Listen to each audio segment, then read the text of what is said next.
Doon, medyo kinulang tayo ng first game. Yun, ngayon, ikaw ulit yung headliner yun yung second game. Thoughts mo lang sa overall performance ng SM. Oh, actually, maganda. Medyo nagpabaya lang kami ng huli. So, medyo nakakabot sila. But we think, nanalo pa rin kami. Tapos medyo yung uh, nakaraan last time finals prediction, medyo kasi nagkaroon ng backlash after ng game 1.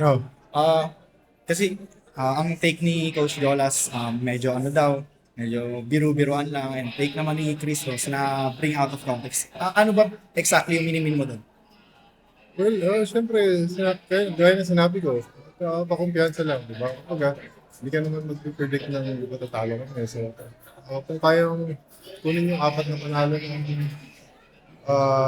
agad, well, hindi naman impossible. So, but mahirap. People don't know kasi na how stressful yung final, especially the game best of seven series. So, sometimes you can eat, sometimes you can sleep. Kaya for me, ayoko na umabot ng game 7. Yun lang, yun para lang sa akin.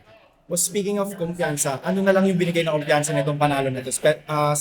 Speaking, like, syempre, nag-player of the game ka ba? No, yung ano lang, parang iniisip ko lang is bumawi. Kasi nga, nung game 1, medyo off night. So, pangit yung laro. Lagi naman ganun ang mindset eh. Pag bad game ka, last game, syempre yung mindset mo bumawi ka next game. At last series nyo sa PNT, unang laro nyo, natalo, and then sunod-sunod na yung paralo, ito nakuha nyo yung game 2. Tingin mo ba momentum shifting na sa inyo?